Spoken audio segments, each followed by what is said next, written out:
Hello viewers, I welcome you all from HLT of Tech channel. Today we will talk about creation of entities in CRM, or you can say that creation of custom entities in CRM, and we will talk about creating users and teams. Since we will cover these topics for Dynamics CRM platform that is configured as an on-premise environment. So our environment is linked with the Microsoft-based Active Directory and domain. So we will create users and teams in our those Active Directory which are part of on-premise domain. Similarly, while creating the custom entities, we all know that entities are actually the components on which actually the dynamic CRM works. So we will cover all of these topics in details, and then in next video we will cover these points. These points are we will talk about security roles and how we can assign teams with the security roles that we configured as custom entity security roles. Similarly, there are out of the box security roles as well. We will also talk about how we can access entity with users of newly created teams. That is very important topic, and I think so that when I search these topics on YouTube, there are very rare or not many videos exist in YouTube about the guidance of this topic. And my students who are new to dynamics always face difficulties while interacting with this point, that is access of entity with users of newly created teams. So in my next video, I will also cover this topic in detail, and then we will define and validate field security profiles. That is a separate topic. I'm going to cover it in my later videos as well. So let's start with this topic, and guys, also subscribe my channel so that you may enjoy watching more videos, and stay tuned with my channel. So now, what is an entity? Entity is actually you can say it's a table. If we talk in a simple words, we will say that it is actually a table with many columns, with as many columns as you want. There are many columns, about you can create up to 1024 columns in one table. I think they have enough for any organization. After that, you can say that when an entity is created, there are different columns or values that are known as fields. For example, product is a field, product ID is a field, category is a field, warranty in years is a field, and dimensions are in field, unit is in field, and sales price is a field. These all fields have different type of data types. For example, product can be a single line of text, or product can be a drop down. You can select from available options. Similarly, product ID, it will be a unique value of a predefined pattern. For example, if you are working in a brand company and your brand company has three prefix, then you can define a prefix value as a predefined value. Similarly, we can talk about categories. Category may be a drop down value. Similarly, if we talk about warranty, that is a numeric value. Dimensions may be a drop down value or a single line of text. Similarly, unit is definitely a broad drop down value. So let me give you one tip while being a good developer of any type of software or application. You must uh, keep your values up to maximum as drop down or selected values. Okay, selectable values. For that instance, try to keep maximum fields as drop down. Never leave it to or up to the bare minimum, keep it to the single line of text. The reason I will tell you in detail in my upcoming videos as well, but this is the tip. So let's proceed further. Okay, now if we go into the practical demonstration, you can say that this is my Dynamics 365 on-premise module, and that module I have created one different module in my sitemap, that is custom module. I have talked about sitemaps in my previous videos. This is a sitemap, that is the area in which you can see various modules, and in that modules you can see different type of areas and sub areas. So if we go into the custom modules, you can see that there is only one entity that is existing, and that one is this one. Now what we are going to do, we are going to create a new entity. For creating a new entity, we are going into the settings, customizations, and customize the system.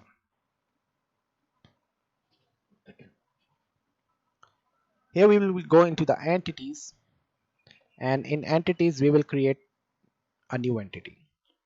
So the name of that entity, we have to define dedicate some specific name to that identity.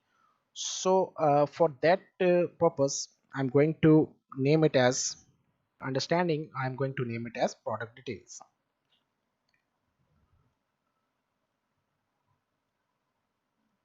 So this is the display name, and it will be my plural name.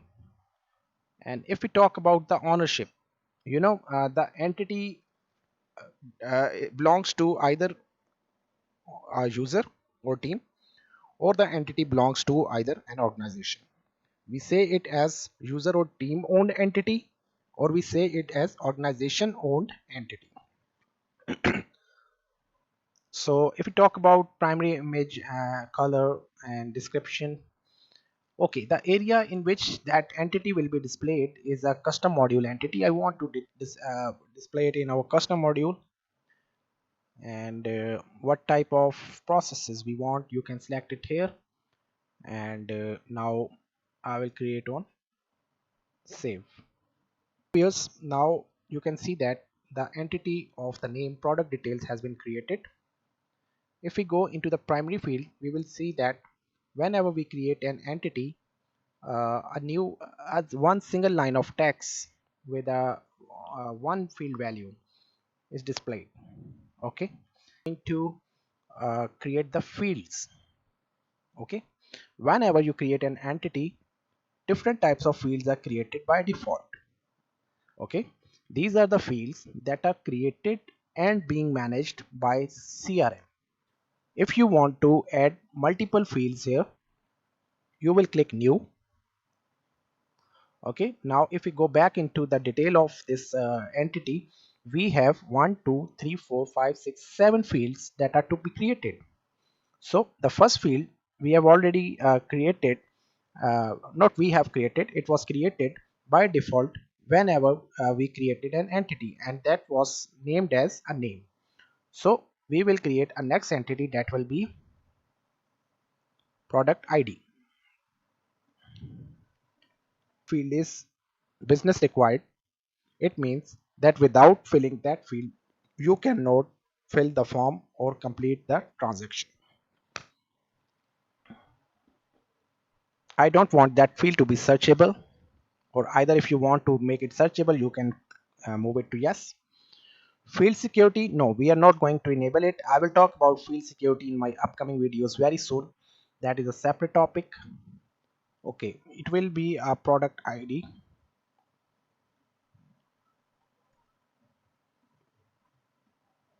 And now we are talking about the single data type. Okay, it may be a customer value, it may be a lookup, it may be a date and time, multiple line, decimal number, and various options are there. Okay, now I'm keeping it to simple as single line of text. Field type will be simple one, and format will be text, ticker symbol, phone, URL, or text area. Maximum line, I'm keeping it this, and I'm going to click it auto. Okay, that is the ID that has been created as a custom field by the developer.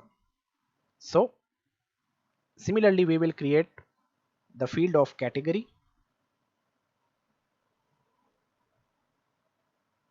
Business required, searchable, yes. Field security, we will ignore that value. Now the data type will be a option set. If that will be option set, then we can define the options here. The first option will be, for example, your company deals with some electronic components of uh, AC refrigeration system, that is cooling units,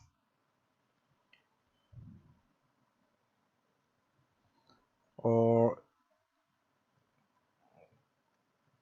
deals with an electronics item as well, kitchen items, for example oven, microwave oven, toaster, etc. It may also deal with the cleaning components, household items, for example vacuum cleaners. So it may also depend upon different types as per your requirement. After that, I will click on save. So a new category has been created with a name of new category, and the display name will be category and its type will be option set. After category, I am going to create a new field, that is warranty. It will be also business required, and the data type will be of option set, and it will be 1 year, 2 years,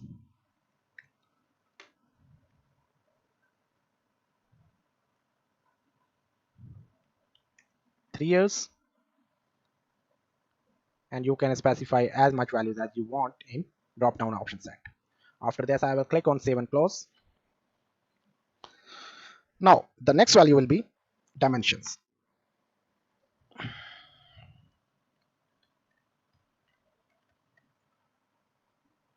It will be business recommended. I don't want to keep it as business required, and it will be a single line of text. After creating all the fields, all the custom fields, now my entity is ready for being published, so I will publish it. I'm going into publish all customizations. With that, I will go into that module. That was a custom module, and here you can see the product details entity has been created and displayed. I will click here, and now here you can see that only two fields are visible. So we created many fields, but only two fields are visible right now. The problem is that whenever you create a custom entity, by default in its view only two fields are visible. In order to edit that view, you have to go again into the customizations, and you have to customize that view. Okay, so what I'm going to do, settings, customization, customize the system, entities. In that entities, I am going into the custom entities. Here you can see that the product detail entity is available. I will double click it and I will go into the views. Okay, this is the view that we were seeing right now. So I will go and click on it. So here you can see that there are two columns that are viewable in that view. So I'm going to click on add control, and I'm going to define all those records that are required, that is category, currency, dimension, product ID, sales price, uh, unit, and warranty. These were the fields that we created as custom fields right now. So here you can see that these fields are available right now, and now I will move them as per my requirement. For example, after name, the entity that was product ID, so I will just select the product ID and I will move it here after the name. Then I will say category, warranty, dimensions, unit. This is category,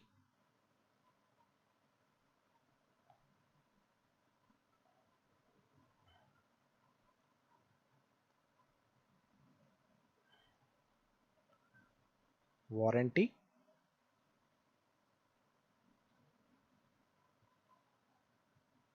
dimension,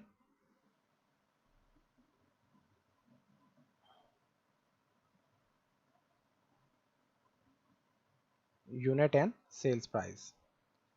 uh, this is the unit and that one is sales price. Okay, currency was not in my list, I accidentally selected it, so I will go on currency and I will remove it. Similarly, I don't want this column as well right now. So now my all fields are as per the criteria. There are also different type of things. For example, you want to configure sorting. I want to configure by name, product ID, category as well, and then you can select by, there are two standards of sorting, you can select them.